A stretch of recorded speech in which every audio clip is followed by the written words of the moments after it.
Nah, sekarang kalau kita lihat nih ya, benda ini saya buatnya agak besar nih ya, benda. Sekarang dipengaruhi gaya F membentuk sudut alfa nih, alfa ya. Kan tadi dikatakan bahwa percepatan itu sebanding dengan resultan gaya yang bekerja ya. Kalau misalkan gaya dorongnya ke sana, berarti kan bendanya ke sana ya, ngapung. Nah, tapi kalau misalkan saya sekarang saya kasih gaya ini, kita pengaruhi benda ini dengan gaya membentuk sudut alfa, ya dia tidak akan terbang. Ternyata kan bendanya bergeraknya ke sini, ke kanan. Artinya ada apa? Ada gaya yang menggerakkan benda ini ke kanan ya. Jadi bukan gaya F lagi yang bekerja pada benda untuk benda bergerak ke kanan, yaitu apa? Masih ingat gaya apa ini kalau membentuk sudut alfa di samping? F cosinus alfa ya. Nah, jadi gaya yang menggerakkan benda ini tuh bukan F untuk benda bergerak ke kanan, tapi F cosinus alfa ya. Kalau gaya menurut gaya yang mengerjakan benda ini adalah F, berarti kan benda ini kan terbang.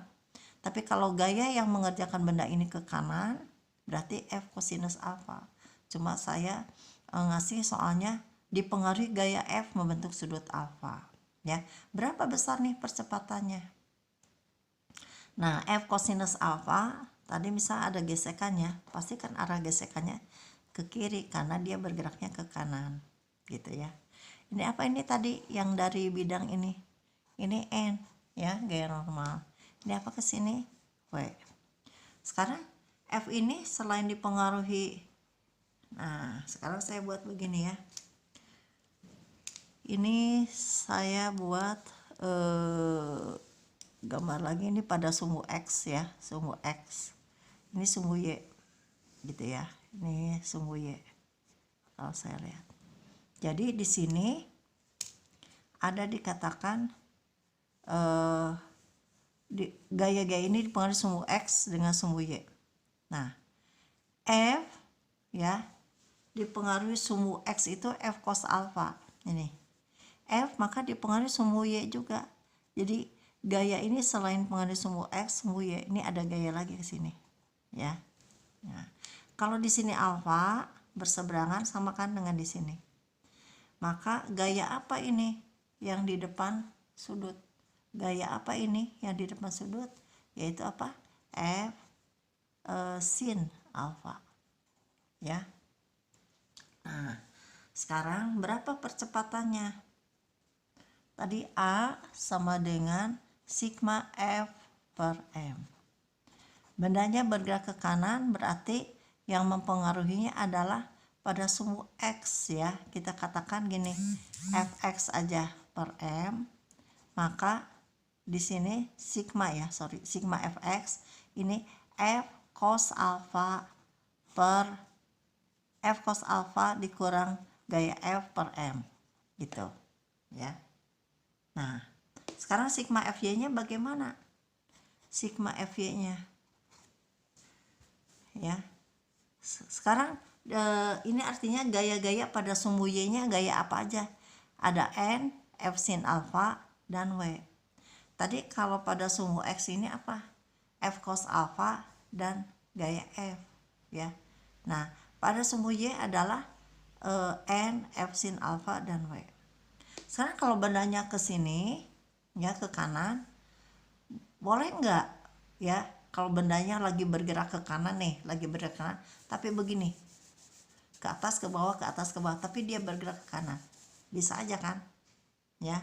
Misalkan ada mobil nih ya, sambil dia bergerak ke kanan, tiba-tiba dia ke atas ke bawah, nah mungkin ada polisi tidur gitu ya. Nah, tapi waktu dia bergerak ke kanan terus dia ke atas ke bawah, artinya apa? Selain dia dipengaruhi oleh sumbu X, dia sumbu Y-nya juga bergerak ya, ada percepatan juga. Tapi kalau misalkan bendanya dia bergerak ke kanan begini, artinya sumbu Y ini ya, sigma Fy ini dalam keadaan seimbang, berarti sama dengan 0 ya, dalam keadaan seimbang. Tapi kalau misalkan benda dia waktu bergerak ke kanan sambil dia ke atas ke bawah begini, ya, selain ke horizontal dia bergerak terus dia bergerak vertikal, berarti sigma Fy-nya M kali A gitu, ada percepatan. Tapi pada saat kalau benda dia bergeraknya begini, ya, nah ini dalam keadaan seimbang. Jadi kalau seimbang bagaimana? Nah ini F sin alfa dengan N itu kan ke atas, ini kan ke bawah. Kita ambil kalau ke atas positif ya, jadi begini, N ditambah F sin alfa melawan W gitu ya, sama dengan 0. Artinya kalau saya mau cari berapa sih besar gaya normalnya, sama dengan W dikurang F sin alfa ya. Nah jadi kamu bisa tahu kalau benda sudah dipengaruhi begini, berapa besar A-nya? Ini baru satu benda ya. N-nya adalah ini. Nah, tadi yang ini tadi saya lupa bilang N-nya.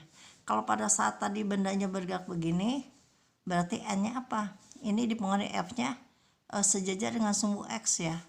Berarti N-nya itu kan sigma Fy sama dengan 0 ini ya, jadi dia bergeraknya kan begini, dipengaruhi gaya F, berarti N sama dengan W gitu ya. A nya adalah ini. Kalau yang ini F nya searah dengan sumbu X ya, sedangkan yang ini adalah F sekarang dipengaruhi sudut alfa. Sekarang kalau benda di bidang miring, nih saya buat ya gambarnya gede gini, bidang miring. Nah ya,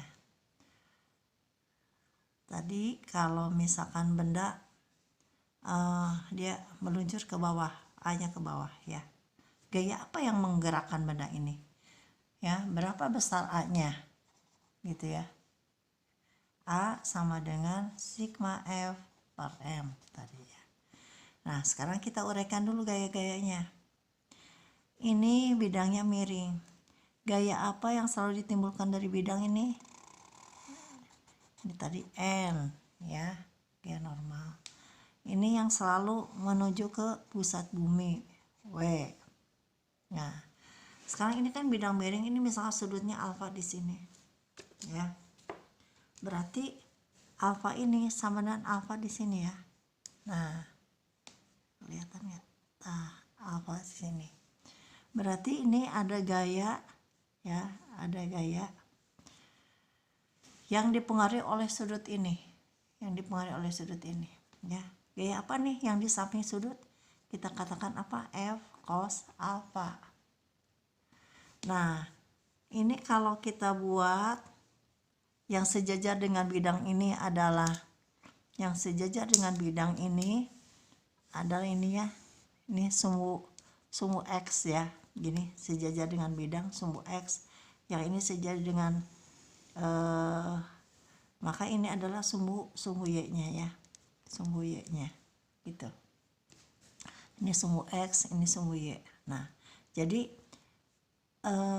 ada gaya yang dipengaruhi ini ya, sumbu ini, sumbu Y ya, F cos alfa, karena ini di samping sudut, maka gayanya kalau misalkan saya pengaruhi begini, ini alfa ini sama dengan di sini kan ya. Nah gaya apa ini yang menggerakkan benda ini?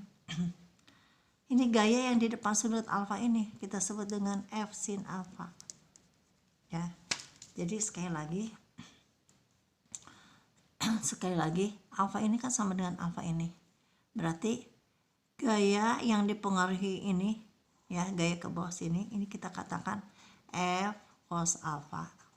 Sedangkan gaya yang menggerakkan benda ini gitu kan, alfa ini kan sama dengan alfa ini juga, ini adalah F sin alfa ya.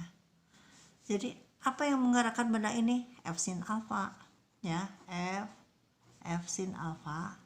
Misalnya kalau ada benda bergerak ke sini pasti melawan gesekan. Gesekannya kemana? Selalu berlawanan dengan arah gerak benda, ya. Nah, nih kurang F per M, ini baru satu benda ya. Nah gitu. Nah sekarang bagaimana N-nya, berapa besarnya? Nah ini tadi kan ini sigma fx ya, ini sigma fx nih, sigma fx. Nah sekarang kalau sigma fy-nya, kan bendanya dia turunnya begini, benda turunnya begini ya, turun begini, nggak turunnya nggak sambil begini tapi dia begini, berarti pada sumbu y-nya akan terjadi keseimbangan benda ya, seimbangan gaya, berarti fy-nya adalah 0. Nah berarti ini N sama dengan F cos alpha keseimbangannya, atau N dikurang F cos alpha sama dengan 0, maka N sama dengan W cos alpha gitu ya. Dan ini A nya, jadi kamu harus tahu ya A nya berapa dan N nya berapa. Nah jadi saya ulang lagi ya, saya mau ulang lagi, saya rangkum lagi. Yang kamu harus tahu adalah tadi pertama, apa yang dimaksud dengan dinamika ya, dinamika. Kemudian hukum 1 Newton. Hukum 1 Newton ini rumusnya. Ini pulpennya. Kemudian penerapannya.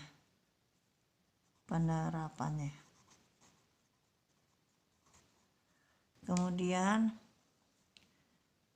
hukum 2 Newton. Tadi hukum 1 Newton ini apa? Sigma F sama dengan 0 jika V sama dengan 0, V sama dengan konstan, dan A sama dengan 0 ya. Nah hukum 2 Newton di sini rumusnya harus tahu, dan penerapannya. Kalau misalkan ini rumusnya sigma F sama dengan M kali A, artinya A sama dengan sigma F per M, artinya kalau A sebanding dengan resultan gaya, searah dengan resultan gaya, dan A berbanding terbalik dengan masanya. Masanya kecil, percepatan besar, masanya besar, percepatan kecil ya. Sedangkan kalau gaya yang diberikannya besar, pasti A-nya juga besar gitu ya. Nah sekarang hukum 3 Newton. Ini hukum aksi reaksi kita sebut ya, aksi reaksi. Tadi saya lupa bilang bahwa aksi reaksi itu harus terjadi pada dua benda yang berbeda, tidak mungkin yang sama ya. Jadi F aksi rumusnya sama dengan min F reaksi ya. Ini hukum 3 Newton. Kemudian tadi kamu udah tahu yang namanya pasangan gaya-gaya. Ini gaya W, ini N. Kemudian kalau dikasih gayanya mendatar, di sini adalah gaya gesekan. Berapa A-nya dan berapa N-nya ya.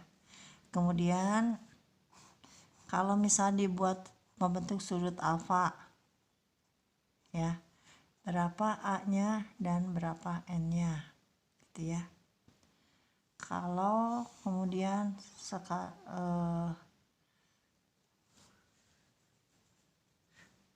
pada bidang miring ya, arah ke sini, berapa A-nya dan berapa N-nya. Nah ini yang kamu harus tahu. Sekarang kita masuk ke